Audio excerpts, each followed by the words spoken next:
Assalamualaikum warahmatullahi wabarakatuh.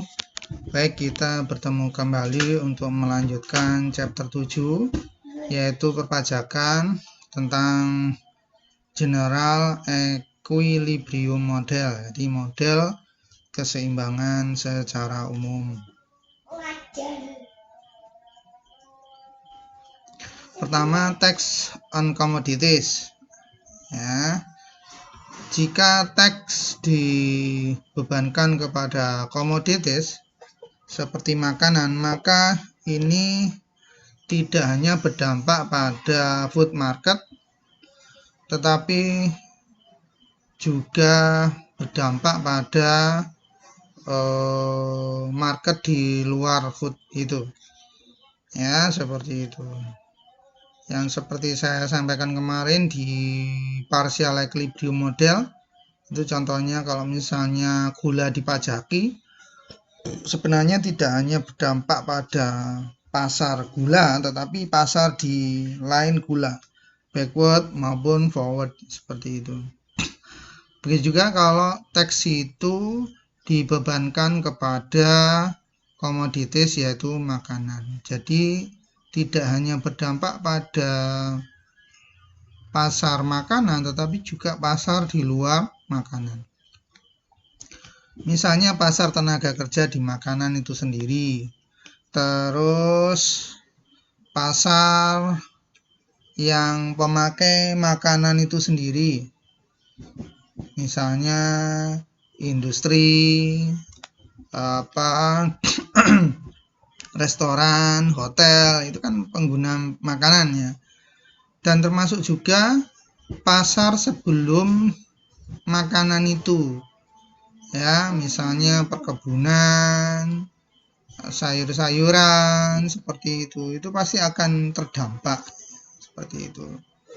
Kalau misalnya makanan itu dikenai pajak, maka tentunya harga makanan itu jadi lebih tinggi. Kalau harganya itu lebih tinggi, maka kuantitas yang diminta, ya, kuantitas transaksi yang ada itu akan menurun, seperti itu, sedikit banyak, sehingga itu mempengaruhi pasar-pasar sebelum maupun setelah dari makanan itu yang ada kaitannya dengan makanan. Oke, jadi kalau pajak itu dibebankan, maka makanan akan diproduksi lebih sedikit, dan akan, kalau ini dilawankan dengan yang lainnya, maka tentunya akan memproduksi lebih banyak produk manufaktur, ya, seperti itu.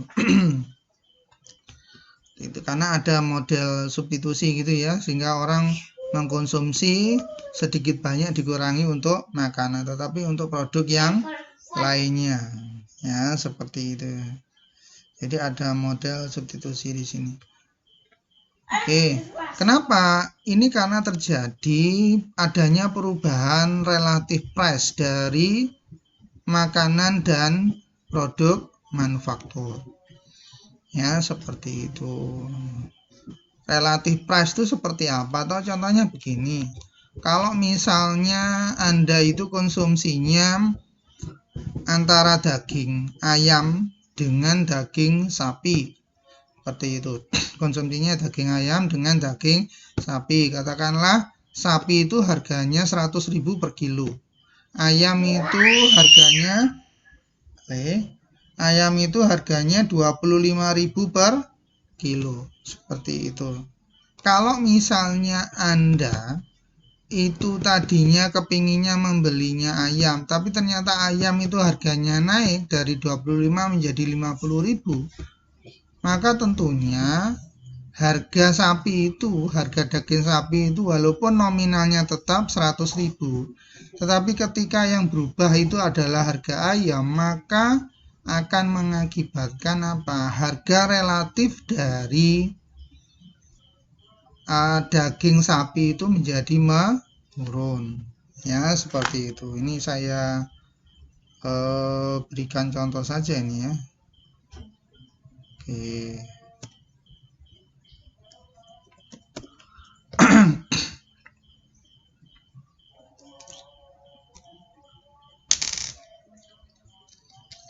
biar Anda tidak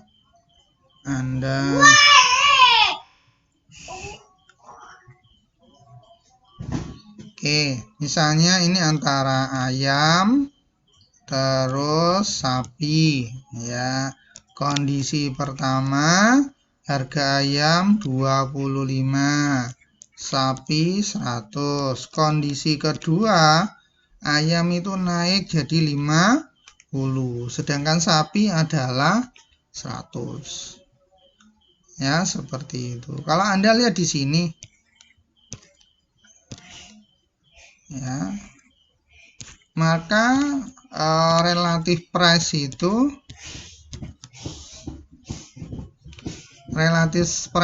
sapi itu 4 kalinya ayam ya, seperti itu. Tapi ketika ada kenaikan harga ayam sedangkan sapi itu harganya tetap, maka harga sapi itu secara relatif adalah 2 kali. Jadi yang saya maksud relative price itu seperti ini. Artinya apa? Harga sapi itu relative price sapi terhadap ayam ya, seperti itu menjadi lebih murah, tadinya 4 kali menjadi 2 kali. Sehingga kalau misalnya Anda belanja ke pasar ya, daripada sama-sama beli ayam harganya naik segitu, maka ya sudah, mending saya belikan daging sapi sekalian ya, seperti itu. Tapi tentunya ini dengan asumsi tertentu ya, sapi lebih disukai ya, seperti itu asumsinya. Tapi kalau misalnya Anda kalau makan sapi darah tinggi, makan daging sapi darah tinggi, maka tentunya tidak akan mengalihkan konsumsinya itu kan, seperti itu. Artinya Anda tidak ada masalah ketika mengkonsumsi sapi. Jadi yang namanya relative price itu seperti itu. Bisa dipahami ya, karena relative price-nya itu berubah seperti itu dan itu lebih murah, maka tentunya Anda akan mengalihkan konsumsinya. Jadi terjadi proses substitusi. Ini juga terjadi kalau itu tadi yang dipajaki itu di food tapi manufaktur nggak dipajaki, maka sedikit banyak orang itu mengalihkan konsumsi food ke produk manufaktur ya, seperti itu. Oke. Ketika food product berkurang seperti itu dan kemudian meningkatnya produk manufaktur seperti itu, maka tenaga kerja dalam food itu akan dikurangi. Sebaliknya, tenaga kerja dalam manufaktur itu akan meningkat ya, karena terjadi permintaan yang lebih besar terhadap produk manufaktur ya, seperti itu. Oke, jadi ini adalah contoh dari general equilibrium model ya, seperti itu. Jadi tidak hanya kena di makanan, tapi kena di yang lainnya. Kebetulan ini contohnya kita hadap-hadapkan antara food dan produk manufaktur. Oke, dengan jalan ini maka harga input di food sector itu akan mengalami penurunan. Karena yang diproduksi sedikit, maka otomatis input-input yang ada itu permintaannya juga sedikit. Akibatnya apa? Maka harga inputnya itu akan menurun. Ya, seperti itu. Tetapi sebaliknya, harga input di manufaktur itu akan meningkat karena terjadi pengalihan konsumsi tadi itu. Pengalihan permintaan. Jika sektor food itu capital intensif, maka nilai dari capital pada food itu akan menurun. Sebaliknya akan terjadi peningkatan capital di manufaktur. Ya, seperti itu. Kenapa? Karena terjadi terjadi aliran dari food ke manufaktur. Ya, seperti itu. Ketika capital di food itu tidak terlalu banyak diperlukan seperti itu dan harganya lebih murah seperti itu, apalagi kalau foodnya itu capital intensif, maka dia akan beralih foodnya itu, Anda sebagai investor itu beralih capitalnya itu ke manufaktur. Ya, seperti itu. Kan karena tidak banyak digunakan di foodnya. Bisa dipahami ya? Adanya penurunan modal di food sector, maka ini tadi sudah, maka akan terjadi aliran keluar dari sektor tersebut, maka akibatnya manufacturing relative price of capital di manufaktur, jadi harga di capital di manufaktur itu akan jatuh karena stok yang di manufaktur itu akan juga mengalami kelebihan ya. Jadi gampangnya kalau modal itu tidak banyak diperlukan di food, maka itu akan mengalir modalnya di manufaktur. Ketika mengalir di manufaktur, maka returnnya itu ya, sewa dari modalnya itu menjadi lebih kecil di manufaktur. Kenapa? Karena akan bejibun stok modal yang mengalir ke situ. Ya, seperti itu. Bisa dipahami ya? Oke. Dengan pola seperti ini, maka semakin elastis. Nah, ini semakin elastis demand pada food, maka semakin dramatis dampaknya pada manufaktur. Sekali lagi, kalau semakin elastis. Ya, seperti itu.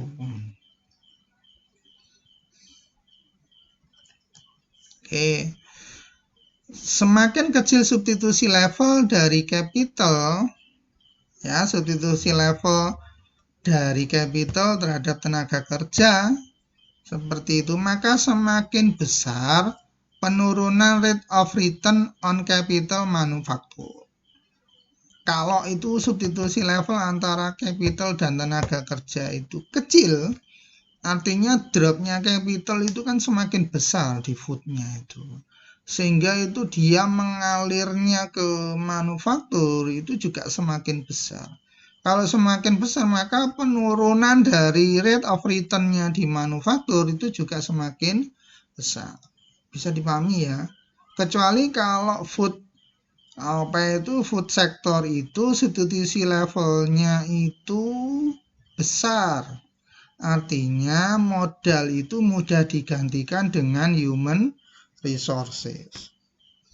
Sehingga kalau misalnya terjadi penurunan seperti itu, maka sedikit sekali aliran dari modal di foodnya itu, ya, seperti itu. Kalau sedikit sekali, maka dampaknya pada manufaktur itu juga akan kecil. Oke, bisa dipahami nggih? Seperti itu. Oke, kapitalis orang yang mempunyai modal, yang suka makan, maka dia terkena dua dampak. Ya, pertama, dampak pada sumbernya. Kapitalis itu kan pemilik modal itu. Ya, seperti itu. Ini kan asumsinya kan capital intensif ya. Nah, ini kan asumsinya capital intensif. Ya, seperti itu.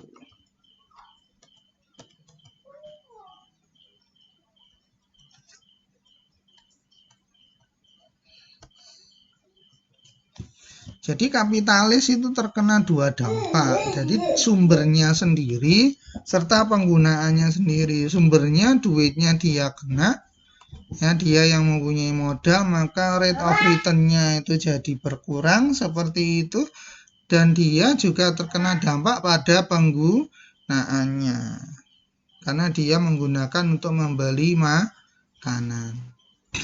Jadi terkena dua dampak.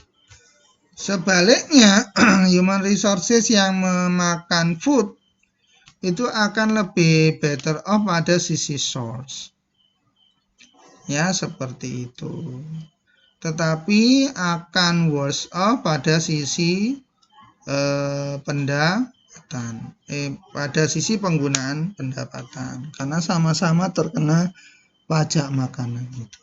Jadi sampai seperti itu detailnya kalau beban pajak itu diberikan. Belum lagi kalau di pasar yang lainnya, ini kan pasar yang setara ya, tidak ada hubungannya. Kalau pasar yang misalnya seperti kelanjutannya itu, food itu digunakan oleh apa itu industri restoran, industri hotel seperti itu. Terus penyuplai dari food itu sendiri. Nah, itu juga bisa. Ini kan analisisnya dari yang versus food dan manufaktur. Ya, seperti itu. Oke, jadi sampai seperti itu analisisnya, sehingga harus dianalisis secara keseluruhan. Oke, yang selanjutnya adalah adanya pola ambiguity pada partial faktor teks. Ambiguity itu tidak jelas ya. Ambiguity. Ya.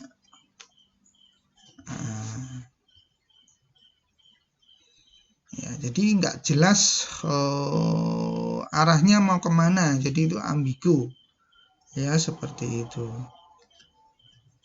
Oke, kalau itu terjadi, pajaknya itu diberikan secara parsial pada faktornya. Contohnya misalnya pada faktor berupa capital. Oke, misalnya pajak di manufaktur, tetapi itu diberikan pada modal saja. Ya, seperti itu. Oke, akan ada dua dampak. Ya, yang pertama adalah output effect. Output effect jelas, kalau pajak diberikan kepada manufaktur, meskipun itu hanya pada modalnya saja, modal yang digunakan di situ, seperti itu, maka terjadi penurunan output karena harganya itu kan jadi lebih mahal. Kan capital itu komponen dari produknya itu. Ya, seperti itu. Komponen pembentuk harga produknya itu. Sehingga kalau pajak dikenakan ke situ ya otomatis akan berdampak pada food yang lebih kecil. Ya, kenapa? Karena harganya meningkat. Di sisi lain akan ada faktor substitusi. Ya, seperti itu. Substitusi apa? Akan menggantikan antara modal dan tenaga kerja.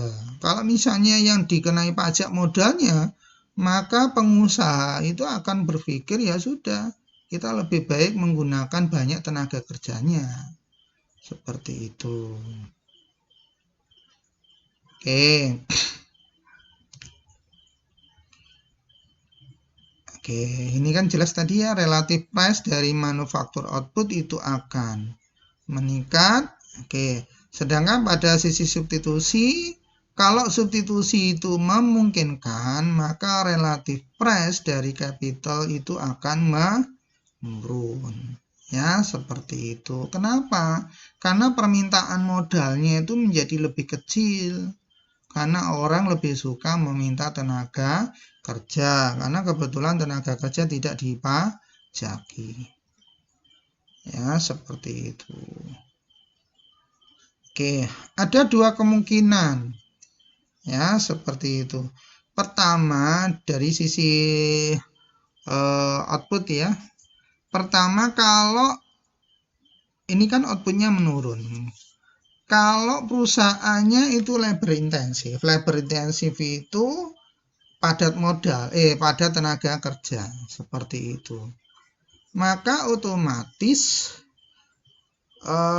yang paling banyak dikurangi itu adalah tenaga kerjanya, karena labor intensif. Akibatnya apa? Maka relative price dari capital itu akan meningkat. Karena yang banyak dikurangi adalah tenaga kerja, karena karena di model industrinya itu labor intensif. Kalau capital intensif, maka tentunya yang banyak dikurangi adalah capitalnya. Sehingga harga dari modal itu akan menurun. Nah, seperti itu. Nah, bagaimana dari sisi substitusi faktor itu? Nah, kalau relative price dari capital itu menurun karena faktor substitusi itu, karena kan tadi lebih suka menggunakan tenaga kerja karena substitusi itu tadi. Tapi sekali lagi, jika substitusinya itu memungkinkan antara tenaga kerja dan modal itu. Oke. Sedangkan di sisi output itu ada dua dampak. Jadi yang pertama, dampak kalau capital intensif itu klop. Ya. Klop antara sisi output dan antara sisi faktor substitusi. Oke, nggak jadi masalah. Yang jadi masalah adalah dari sisi faktor substitusi dan kalau outputnya itu industrinya itu labor intensif.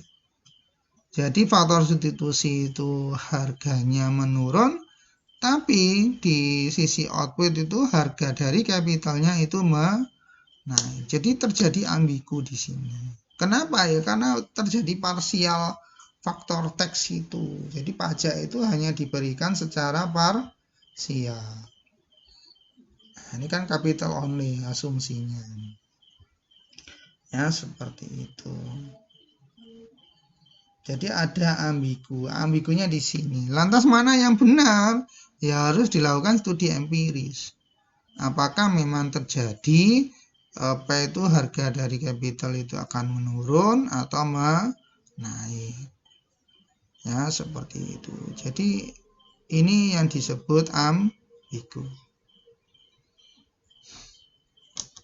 Oke, bisa dipahami ya. Jadi ini antara tenaga kerja versus capital. Ya, terjadi faktor substitusi. Karena asumsinya kan Q itu fungsi dari capital dan labor. Ya, seperti itu. Sedangkan ini outputnya itu akan menurun. Kenapa? Karena price-nya meningkat. Ya, seperti itu. Oke, Anda silakan pelajari kembali kalau kurang jelas di bukunya.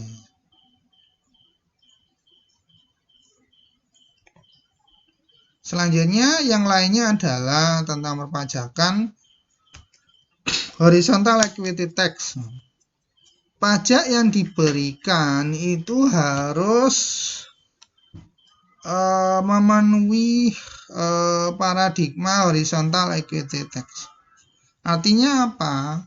Orang yang mempunyai posisi yang sama itu harus diperlakukan diperlakukan beban pajak yang sama. Jadi kalau Anda itu penghasilannya katakanlah sebulan di bawah 5 juta misalnya, maka ya harus diperlakukan sama dengan yang sebulan 5 juta di bawah 5 juta.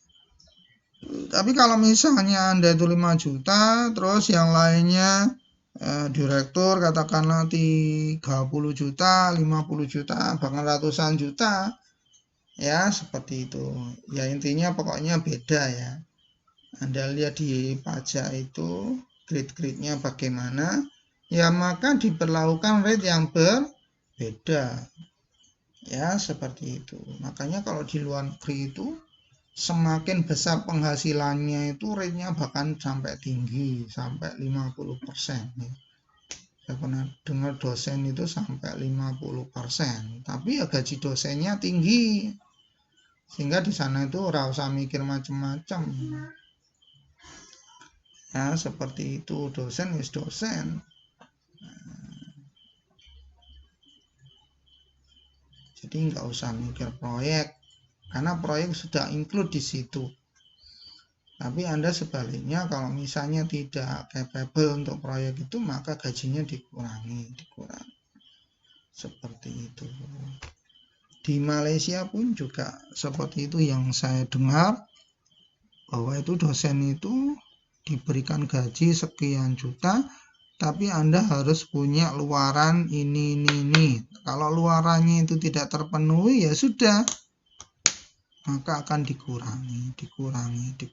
Kalau kita kan enggak, kita dibalik paradigmanya. Kita akan diberikan tambahan kalau menambah luaran. Seperti itu. Sehingga kita ya akhirnya berpikirnya macam-macam, tidak fokus pada pekerjaannya. Ya, seperti itu. Tapi mending sekarang dosen sudah ada remunerasi dan lain-lain. Remunerasi tergantung anunya ya. Sudah ada sertifikasi. Ya, seperti itu. Selanjutnya adalah tax avoidance. Apa sih yang dimaksud tax avoidance? Tax avoidance itu adalah suatu usaha untuk mengurangi tax tanpa breaking the law, tanpa melanggar aturan.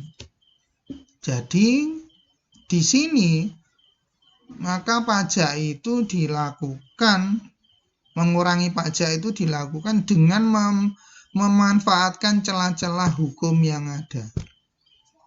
Ya, seperti itu. Contohnya apa? Silakan Anda pelajari sendiri. Ya, seperti itu. Oh, misalnya apa? Ini terlalu ya. Misalnya ini deh koperasi. Ini misalnya koperasi. Ini koperasi misalnya rapat anggota, maka anggotanya diberikan transportasi. Kalau transportasi kan tidak dikenai pajak. Ya, seperti itu. Sehingga apa? Akan muncul biaya-biaya di situ. Semakin besar biayanya, maka apa? Labanya semakin kecil. Kalau labanya semakin kecil, maka bagaimana? Pajaknya bisa dikurangi. Tetapi hakikatnya apa? Maka kesejahteraan dari anggota itu ya lebih besar. Ya, daripada labanya besar dulu, nanti dikurangi pajak, otomatis yang jatuh ke anggotanya itu lebih kecil. Contohnya kayak gitu. Tapi silakan Anda cari contoh sendiri. Apa yang disebut tax avoidance. Jadi seperti itu. Jadi berusaha mengurangi pajak tanpa melanggar hukum. Jadi memanfaatkan celah-celah hukum. Ya silakan aja dibaca undang-undang dari undang-undang atau peraturan tentang perpajakan itu. Oke, yang selanjutnya ini tax evasion, pelarian pajak. Ya ini yang nggak membayar gitu ya. Adalah usaha untuk mengurangi pajak dengan melawan hukum. Seperti itu contohnya yang nggak membayar, itu juga tidak membayar pajak, itu tax evasion. Atau misalnya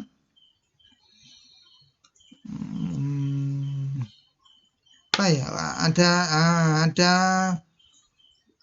ada usaha apa itu price, saya kok lupa. Kemarin sudah ada diskusi di jurnal itu ya. Sempat saya terangkan sedikit pada saat diskusi jurnal itu. Jadi misalnya perusahaan itu memproduksi barang input atau barang antara yang dipakai oleh perusahaan itu sendiri pada level produksi yang lebih final. Contohnya misalnya saya mempunyai perusahaan komputer, produksi komputer, tapi saya juga mempunyai perusahaan manufaktur yang dia memproduksi motherboard, ya seperti itu. Nah, maka saya bisa menaikkan harga motherboardnya itu untuk diambil oleh perusahaan saya yang lain yang memproduksi komputer. Sehingga apa? Maka harga dari komputernya itu cost-nya jadi lebih besar. Kalau cost-nya jadi lebih besar, maka labanya jadi lebih kecil. Ya, saya kok lupa namanya ya. Itu. Ada cari istilahnya apa namanya. Nah, kalau terjadi price seperti itu, maka dia bisa terkena itu tax evasion, ya seperti itu. Padahal harga motherboardnya katakanlah 1 juta misalnya, terus dikasihkan ke perusahaan yang lain, itu perusahaannya sendiri itu kok dihargai 1.200.000, otomatis kan laba dari perusahaan komputernya itu jadi lebih kecil. Nah, itu maka itu kalau misalnya diketemukan ada pola seperti itu, maka itu ya pelarian pajak. Ya, seperti itu.